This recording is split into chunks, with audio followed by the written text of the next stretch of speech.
Partagez vos observations avec Benoît Dutrisac par courriel. dutrisac@commercialcube.radio. Rendez-vous, c'est tout ce qu'il vous reste à faire. Rendez-vous! Des appels au génocide! Ils sont tombés sur la tête. Vous n'aurez pas mon 100 millions de dollars. Cruel, horrible, inhumain. Qu'est-ce que c'est que ça? Un politologue pas comme les autres. Loïc Tassé. Loïc, bonjour. Bonjour, Benoît. Bon, une bonne nouvelle à propos de Donald Trump. Ben oui, une Bon. excellente nouvelle même pour Donald Trump, dirais-je. Peut-être pour les Britanniques aussi. Il vient de s'entendre avec la Grande-Bretagne dans une espèce d'accord pour les tarifs. On n'en sait pas trop encore parce que c'est tout chaud, ça vient de sortir. Donc, ils ont négocié ça en 4e vitesse. Ça semble être plus une entente cadre qu'un véritable accord de libre-échange ou quelque chose comme ça, parce que il semble que plein de choses doivent être encore discutées plus en détail dans toutes sortes de secteurs économiques, mais des deux côtés, on a de quoi être très très content. Par exemple, du côté de Donald Trump, figure-toi, comme c'est étrange, comme c'est étonnant, que le Royaume-Uni va acheter des avions Boeing. 10 milliards de dollars d'avions Boeing. C'est extraordinaire. Avec Tout des d'un portes. coup, ils ont découvert qu'ils avaient besoin d'avions Boeing. Mais avec des portes ou pas de portes? Ah, ça, je sais pas. Tu sais, c'est sûr que peut-être qu'on peut mettre des filets à la place des portes, des choses comme ça. Je sais pas. Ouais. Mais OK. c'est pas une très bonne nouvelle pour Airbus, évidemment, et pour l'Europe. Mais bon, ça. Plus de tarifs pour la Grande-Bretagne. Par contre, sur l'acier et l'aluminium, ça tombe à zéro. Puis la Grande-Bretagne dit, nous, on a protégé notre agriculture. Bon. Il y a encore quelqu'un qui appelle à cette heure-ci. C'est vraiment incroyable. Peux-tu dire... hein. qui t'appelle? Réponds. Ça vient Réponds. de l'étranger, en plus. Réponds. Non, je vais pas répondre de l'étranger. Réponds. Je veux que tu Il est temps répondes. de me lever. Il est où le téléphone? Réponds. Ah, il est derrière, là. Il est loin. Moi, je réponds, je vais y parler. Je vais y parler, Oui, moi. je sais, Ah, moi tu sais, je vais y aussi, je vais parler. Fatigant. Bon, Tu sais, le merci. pire, c'est que ça doit être l'espèce ça peut être l'espèce de bureau d'astrologie, tu sais, qui appelle constamment. Tout le monde se fait emmerder par ces gens-là. Ah, je sais ou pas, alors, Ouais, c'est épouvantable. Bon, Bref, OK. revenons à des sujets vraiment importants. Ce qui est en train de se produire, c'est cette première entente. On n'en connaît pas les détails, mais pour Trump, c'est une grande victoire. Pour le premier ministre britannique, c'est une grande victoire aussi. Les deux avaient besoin de bonnes nouvelles. Et ça met de la pression sur les autres accords que Trump est en train de négocier. Des accords que Trump négocie avec des douzaines de pays, dit-il. Et c'est sûr que plus les ententes sont rapidement ratifiées avec un certain nombre de pays, plus les autres pays vont être prêts à faire des concessions aux États-Unis parce qu'ils veulent ils veulent pas être les derniers, parce que s'ils sont les derniers à négocier, à ce moment-là, les États-Unis vont avoir vraiment le gros bout du bâton. Donc, je pense qu'on va avoir beaucoup plus d'ententes dans les semaines qui viennent, peut-être même avec le Canada. Bon, et Poutine et Xi Jinping sont copains comme cochons, tu dis? Copain comme cochon, c'est incroyable, bras dessus, bras dessous. Et alors, ce qu'on apprend, c'est toutes sortes de choses intéressantes. Xi Jinping, par exemple, a dit, écoutez, on va renforcer notre coopération militaire et économique. Puis vous savez, les Occidentaux ont une tendance à l'unilatéralisme et au harcèlement hégémonique. Tu sais, les Occidentaux, en passant, ça comprend les Russes aussi. Ils sont des Occidentaux, les Russes, oui. malgré les dénis de Poutine. Puis, en termes d'hégémonisme, c'est drôle, hein? Mais il me semble que la Russie est pas mal forte là-dedans avec ce qu'elle fait en Ukraine, puis c'est ce qu'elle fait aussi en Europe en général. Mais bon, Xi Jinping voit pas ça. Il dit non, écoutez, on a eu des discussions approfondies, cordiales et fructueuses sur de nombreux sujets qui sont nouveaux et importants. Et là, on se demande où est-ce que ces deux dictateurs sont en train d'amener le monde. C'est assez inquiétant, je te dirais, quand ces deux-là s'entendent comme ça. Et donc, on ne sait pas vers où ils s'en vont. Oui?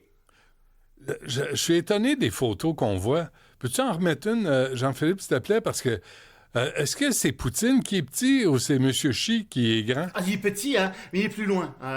Mais c'est vrai qu'il est petit, Poutine. Oui, et on dirait Charles Aznavour. Mais, Quand même, quelle non, insulte pour Aznavour. oui, non, c'est pas bien gentil de le comparer à un dictateur. Mais ça m'étonne. Moi, je pensais pas que il y avait... Bref, c'est superficiel. Non, mais tu sais, en Russie, quand c'est lui qui se met en scène, tu sais, Oui. il met tout le monde très loin de lui, alors oui. forcément, il est tout seul, puis il a l'air très grand, puis assis, mais en fait, oui, il est petit. Oh, hey, c'est attendons. certain. Il y a la fumée blanche au Vatican. Là, on va appeler Alice Fournier pour savoir ce qui se passe. Parce que là, ça vient juste de sortir à l'instant même.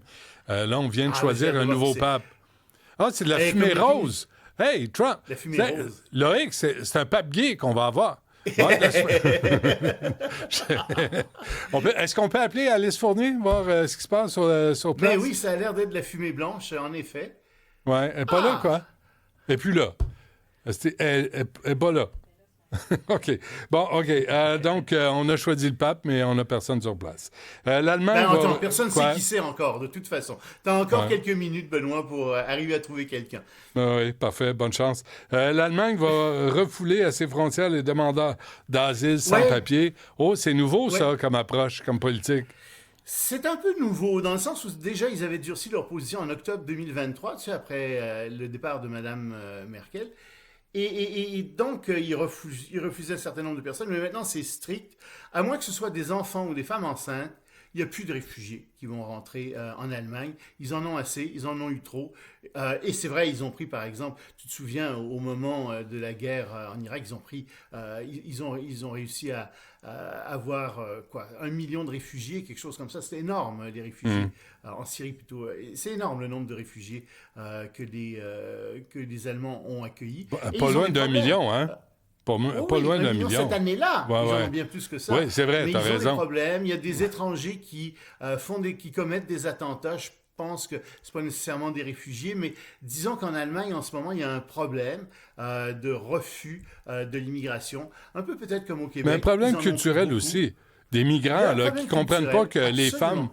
femmes peuvent sortir le soir sans se faire écœurer ou sans se faire violer. La violence au couteau, des gangs se sont installés. Dans les écoles, il y a des gens qui viennent de pays musulmans puis qui disent non, c'est normal que les femmes soient voilées, c'est notre pudeur, puis c'est une façon d'être. Oh, ils imposent leur culture, puis- leur religion. Oui, ils imposent leur ça. culture et leur façon d'être sans se demander pourquoi ils sont ici. Hein? Ben oui. Parce que s'ils sont venus ici, c'est parce Ouais. que c'est le bordel dans leur pays, que ça va mal dans leur pays. Et ils veulent reproduire le ça. fondamentalisme religieux C'est ça. est une des raisons qui contribuent à foutre le bordel dans ces pays-là. Exact. Mais ils reviennent ici avec la même mentalité en se disant non, Ouais. non, on va imposer ça. On fuit ça marche quelque pas chez chose. vous. On fuit quelque chose qu'on veut reproduire. Écoute, félicitations, bravo.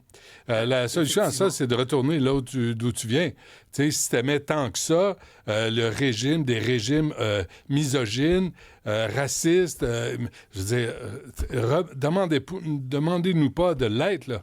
Tu sais, allez là où, Ah oui. vous allez être Ah heureux. non, mais c'est épouvantable parce que c'est épouvantable ce que des enfants d'immigrants racontent dans les écoles. Là, il y en a, pas tous. C'est une minorité, on s'entend, d'accord? Non, pas tous, pas tout le tous. monde. Non, c'est ça. Mais On il y a le dit, des... on le non, dit non, assez. non, il faut faire très attention, là. Mais il y en a qui colportent des choses épouvantables, du genre, faut tuer les Juifs.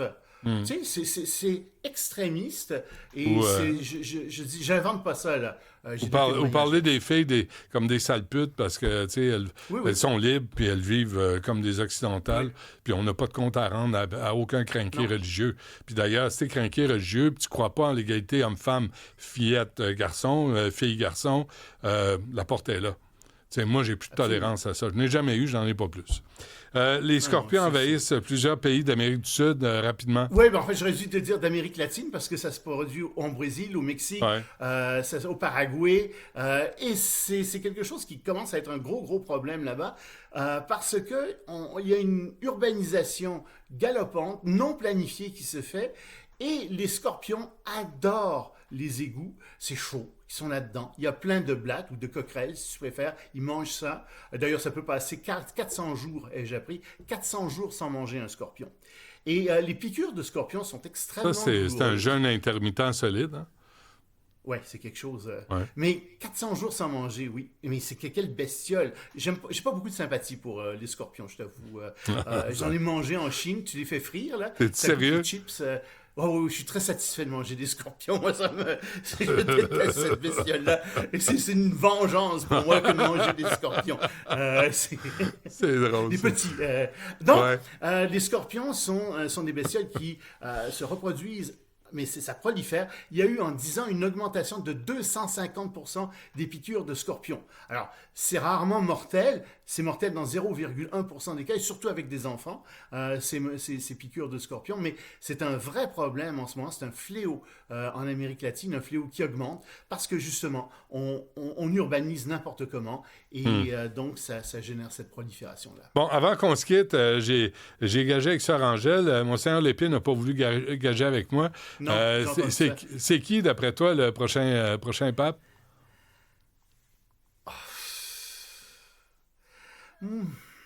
OK. Écoute, Ben, comme Lépine, je dirais, c'est soit un Africain, soit ça a l'air soit douloureux, ton je affaire. ne sais pas. Je Non, ne ben, sais moi pas, non plus. Benoît. Je Moi ne non sais plus. vraiment pas. Mais je me sentais comme dans une émission de sport, tu sais, où on spécule, là, puis on dit OK. Oh oui, je vais, puisque la fumée blanche vient de sortir, je vais te dire, mais ils sont arrivés à s'entendre assez rapidement. Donc, moi, je te dirais, c'est quelqu'un d'Asie. Ah oui, C'est ça, parfait. je mets mon 2 piastres là-dessus. OK, Robert Sarah, bon? moi, de la Guinée. Moi, je pense que c'est lui qui a été choisi. On va voir ça. Merci, Loïc. On se reparle demain. Salut.